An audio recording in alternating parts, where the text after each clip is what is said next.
From the morning reading, back to support, take 3. 8 of 9 sectors moved lower on Tuesday. XLE, XLI, and XLB were the strongest sectors, while XLP was the weakest sector. Oil futures rose 70 cents to close at 48.59. Breadth weakened as decliners led 1956 to 1088 on the New York Stock Exchange and led 1941 to 707 on the NASDAQ. Some reports suggest Tuesday's sell-off was over concerns that the Fed will raise rates sooner than later. This is the third move to the SPY 204 or SPX 2040 support areas in the past 8 trading sessions. Whatever the actual catalyst, volume increased in the S&P futures, spiders, diamonds, Qs, IWM, and all the various sector ETFs. XLP volume was 72% above average, and IWM volume was 83% above average. Consumer staples, XLP was the weakest sector with a number of significant companies leading the sector lower.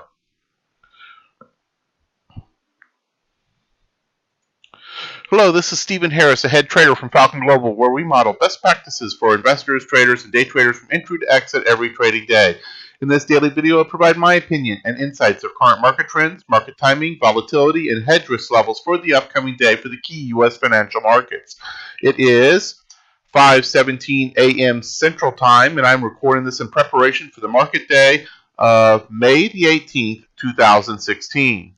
Full disclaimers are at the end of the video, but be aware that this is for educational purposes only, and only you are responsible for the investing or trading decisions that you make. Let's go ahead and move into our morning reports.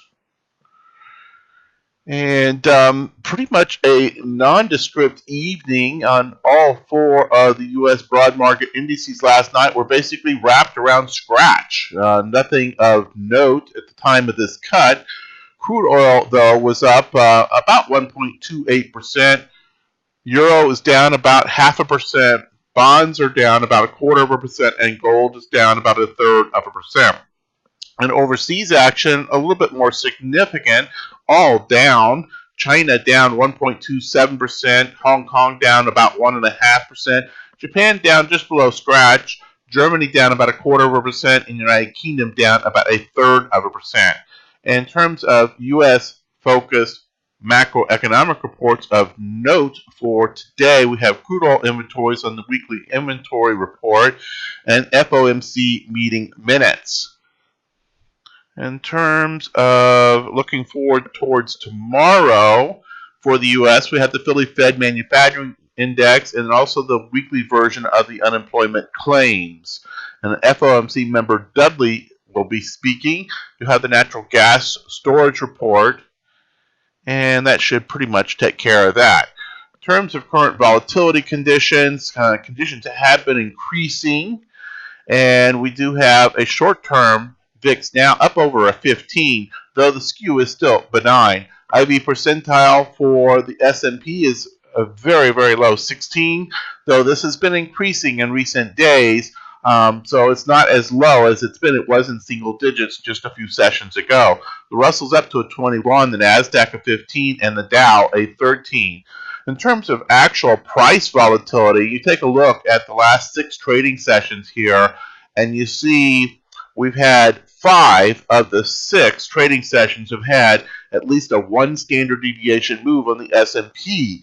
So of note is that 3 of those were minus 1 standard deviation moves versus the contrasting 2 up.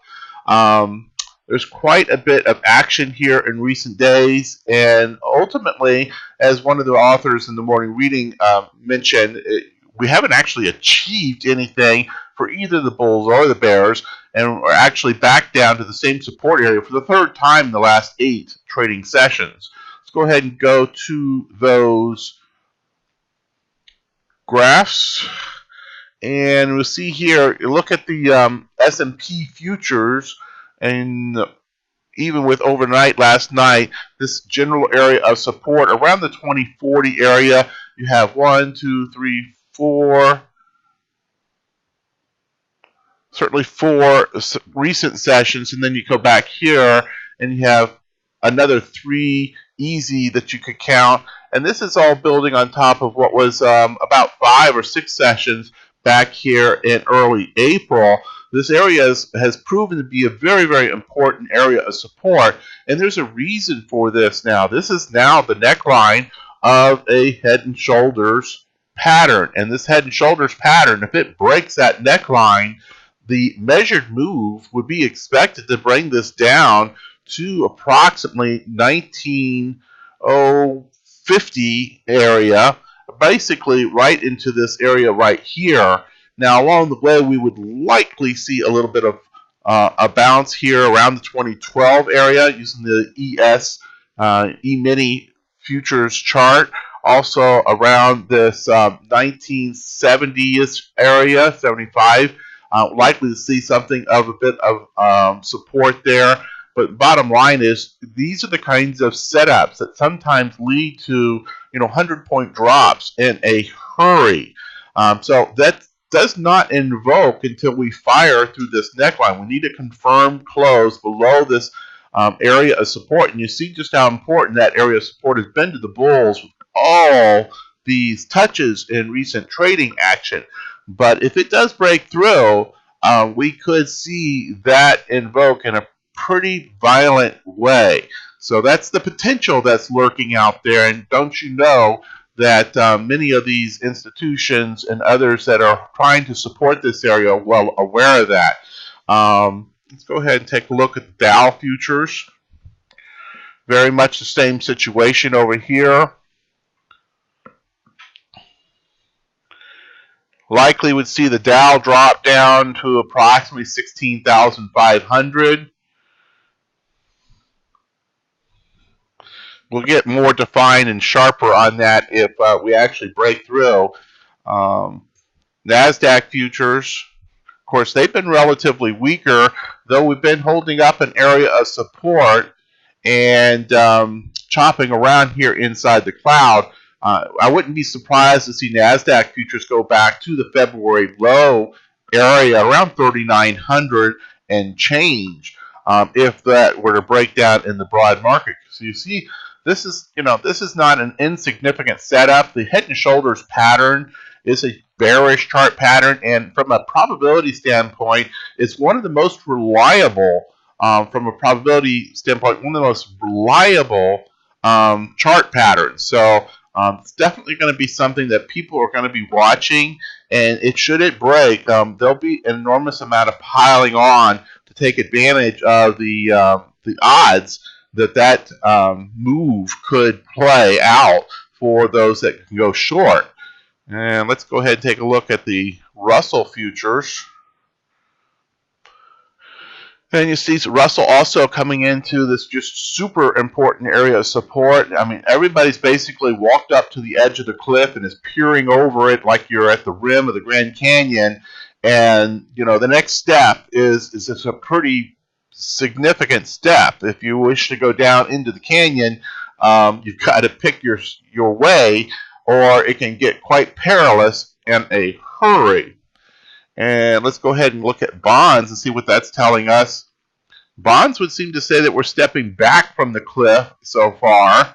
So it doesn't seem to be setting up for a breakout. And breaking up on bonds, of course, would imply a breakdown in the indices. And then the VIX futures. Now, this is more interesting. Look at what's going on with the VIX futures. And this may be related to rollover to a certain degree. See back here, see this little line here, the last time we had rollover. We may be having some rollover. That might be part of this. Let's take a look at the regular VIX. I often use the VIX futures to prevent some of that skew that comes from watching these rollover contracts.